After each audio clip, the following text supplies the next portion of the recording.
നമ്മൾ ടൈം ടേബിളിൽ ചലന നിയമങ്ങൾ എന്ന് പറഞ്ഞൊരു ടോപ്പിക്ക് കൊടുത്തിട്ടുണ്ട്. അപ്പോൾ അത് നേരത്തെ നമ്മൾ വീഡിയോ ചെയ്യാത്തതാണ്. അപ്പോൾ ചലന നിയമങ്ങൾ നമ്മുടെ ഫിസിക്സിൽ വരുന്നൊരു ടോപ്പിക്കാണ്. ഒരു 3 തരത്തിലുള്ള ചലന നിയമങ്ങളുണ്ട്. 1-ാം ചലന നിയമം, 2-ാം ചലന നിയമം, 3-ാം ചലന നിയമം. അപ്പോൾ 1-ാം ചലന നിയമം എന്താണെന്ന് നോക്കാം. ഇതിന് നമ്മൾ അലസതാ നിയമം എന്നുകൂടി പറയാറുണ്ട്. ഒരു ബാഹ്യബലം പ്രയോഗിക്കുന്നില്ലെങ്കിൽ നിശ്ചലാവസ്ഥയിലുള്ള വസ്തുക്കൾ നിശ്ചലാവസ്ഥയിലും സമചലനാവസ്ഥയിലുള്ള വസ്തുക്കൾ സമചലനത്തിലും തുടരും.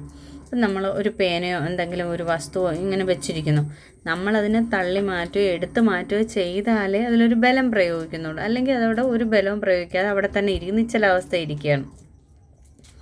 ഇപ്പം സമചലനത്തിലുള്ള വസ്തുക്കളാണെങ്കിൽ അത് സമചലനത്തിൽ തന്നെ തുടർന്നുകൊണ്ടേയിരിക്കും. അതിന് ഒരു ബാഹ്യബലം ആവശ്യമാണ്.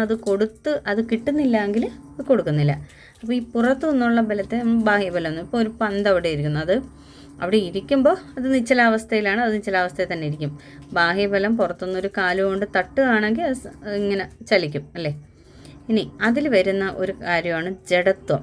ഒരു നിയമമാണ് ജഡത്വ നിയമം. സ്വന്തം നിലയിൽ ചലനത്തിൽ മാറ്റം വരുത്താൻ വസ്തുവിൻ്റെ കഴിവില്ലായ്മ.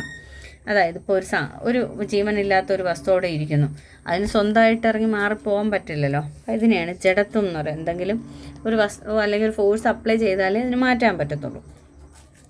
ഇതാണ് 1-ാം ചലന നിയമം പറയുന്നത്. അതായത് ഒരു ബാഹ്യബലം പ്രയോഗിക്കുന്നില്ലെങ്കിൽ നിശ്ചലാവസ്ഥയിലുള്ള വസ്തുക്കൾ നിശ്ചലാവസ്ഥയിലും സമചലനാവസ്ഥയിലുള്ള വസ്തുക്കൾ സമചലനത്തിലും തുടരും. ഓക്കെ, അടുത്ത 2-ാം ചലന നിയമം.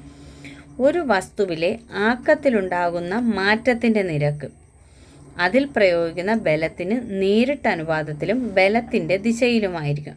അതായത് ബലം എന്ന് പറയുന്നത് മാസ് ഇൻറ്റു ത്വരണം എന്നാണ്. മാസും ത്വരണവും മൾട്ടിപ്ലൈ ചെയ്യുമ്പോൾ കിട്ടുന്നതാണ്. ഒരു വസ്തുവിലെ ആക്കത്തിലുണ്ടാകുന്ന മാറ്റത്തിൻ്റെ നിരക്ക് അതിൽ പ്രയോഗിക്കുന്ന ബലത്തിന് നേർ അനുപാതത്തിലും അല്ലെങ്കിൽ ബലത്തിൻ്റെ ദിശയിലും ആയിരിക്കും.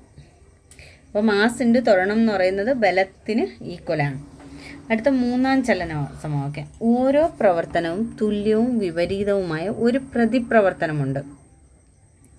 അതാണ് ഏറ്റവും ഫേമസ് ആയിട്ടുള്ള ഏറ്റവും കൂടുതൽ ചോദിക്കുന്നതാണ്.